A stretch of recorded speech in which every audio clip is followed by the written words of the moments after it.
औज़ुबिल्लाहि बिस्मिल्लाहिर्रहमानिर्रहीम। नाज़रीन ग्रामी, रूस दुनिया का सर्द तरीन मुल्क है, मगर वहाँ ये मुहलिक वबा नहीं है। तुर्की भी सर्द तरीन मुल्क है और ईरान का पड़ोसी है, मगर वहाँ भी ये मुहलिक बीमारी नहीं है। अफगानिस्तान ईरान का पड़ोसी है, मगर वहाँ भी ये मूदी मर्द नहीं फैला। दुबई भी ईरान के करीब तरीन है, मगर वहाँ भी ये मुहलिक बीमारी नहीं है। अरब के दीगर ममालिक में इस वायरस से किसी के मरने की कोई खबर नहीं है। ये वायरस अमेरिका, इसराइल और बरतानिया को छोड़कर आखिर यूरोपीय यूनियन और इसके ममालिक चीन, इटली, स्पेन और ईरान और पाकिस्तान तक कैसे पहुंचाया गया, आपको आज हम इस वीडियो में बताएंगे, और ये सुनकर आपकी आंखें हैरत से खुली की खुली रह जाएंगी। नाज़रीन, चीन इस वक्त दुनिया का माशी रीच बनता जा रहा था और अमेरिका ने चीन को मुतअद्दिद बार रोकने की कोशिश की और नाकाम रहा।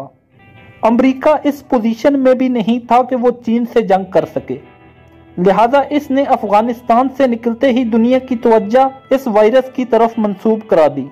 तालिबान से अमन मुआहदा होने की देर थी कि चीन में वायरस की खबर दुनिया भर में फैल गई।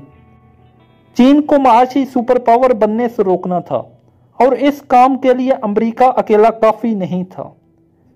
अमेरिका ने चीन की माईशत को कंगाल करने के लिए अपने साथ बरतानिया और इसराइल को भी शामिल कर दिया। तयशुदा प्लान के मुताबिक इस वायरस को चीन के शहर वुहान में 2 माह कबल मिलिट्री मशकों के दौरान छोड़ा गया था। अमरीकी फौज के वापस जाते ही वुहान शहर में इस वबा ने सर उठा लिया। चीनी हुकाम को इस बात की समझ नहीं आ रही थी कि यह वायरस फैला कहां से है। वायरस के मुताल्लिक चीन ने खबरों को रोकने की बहुत कोशिश की, मगर बात इस वक्त तक बहुत ज्यादा दूर निकल चुकी थी और यह मामला अमेरिका के ज़ेरे असर मीडिया ने दुनिया भर में उछाल दिया।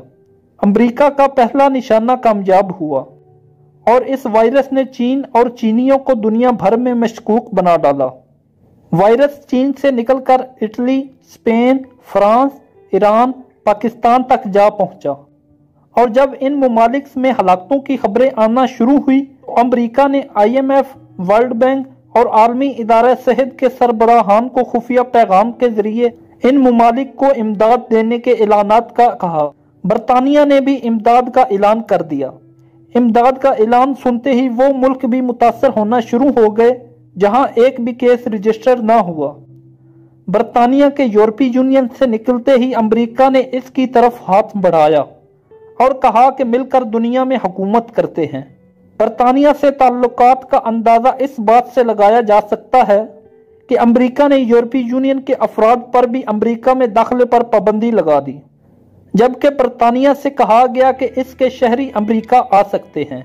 2019 के आदाद-ओ-शुमार के मुताबिक चीन दुनिया के 124 ममालिक के साथ तिजारती तौर पर मुंसलिक हो चुका था। इसकी बनाई हुई प्रोडक्ट इन 124 ममालिक तक पहुंच रही थी, जबकि 2019 के आखिर में अमेरिका का तिजारती राब्ता सिर्फ 56 ममालिक तक महदूद था।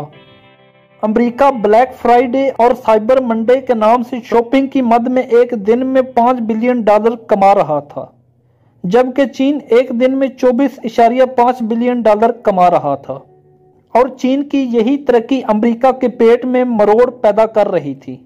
चीन की तरक्की रोकने के लिए अमेरिका, बरतानिया, इसराइल दुनिया का सुपर पावर बनने का मंसूबा शुरू कर चुके थे और इस मंसूबे के मुताबिक पहले उन्होंने चीन को निशाना बनाया और फिर इन ममालिक को टारगेट किया जिनके चीन के साथ बड़े पैमाने पर माशी ताल्लुकात थे।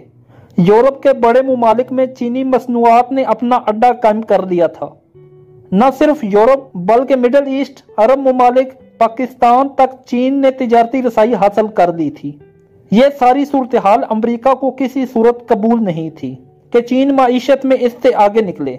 अब हालात ये हैं कि अमेरिका ने सारी दुनिया को इमदाद का लालच देकर वायरस ज़्यादा बना डाला और खुद आज दवाइया तकरीबात का दिन मनाने का ऐलान कर रहा है। अमेरिका ने चीन को नंगा करने के लिए मीडिया का सहारा लिया और दुनिया को बताया कि चीन से कुछ भी नहीं लेना वरना वायरस से मर जाओगे। अब दुनिया का हर मुल्क और हर शहरी चीन से एक पैसे की चीज भी लेने का नहीं सोच रहा, भले वो मुफ्त ही क्यों ना मिल रही हो। ईरान जो कि पहले ही अमेरिका और इसराइल के निशाने पर था, इसको मजीद कमजोर करने के लिए इस वायरस का सहारा लिया गया। अब आगे पाकिस्तान बचा था, जहां चीन की खरबों डॉलर की सरमायाकारी चल रही है। हुकूमत ने आओ देखा न ताओ और पूरे मुल्क को बंद कर दिया। नतीजा ये हुआ कि हमारे मुल्क का तमाम तर दारोमदार चीनी मसनूआत पर चल रहा था, वो बंद होकर रह गया। नाजरीन, वायरस की अफवाहों ने न सिर्फ चीन को मुतासर किया बल्कि पाकिस्तान में सी पैक पर काम करने वाले अफराद और इंजीनियर और कंपनियां चीनियों से भागने लगी। दुनिया को सुई से लेकर एटम बम तक देने वाले चीन की हालत अब ऐसी हो गई है कि वो दुनिया में मास्क भेजने की दरख्वास्त कर रहा है, और यही अमेरिका चाहता था। दोस्तों, आपको हमारी वीडियो कैसी लगी कमेंट में अपनी राय का इजहार जरूर कीजिएगा और हमारा चैनल उस्मान अली टीवी जरूर सब्सक्राइब कीजिएगा। Thank you. Allah Hafiz.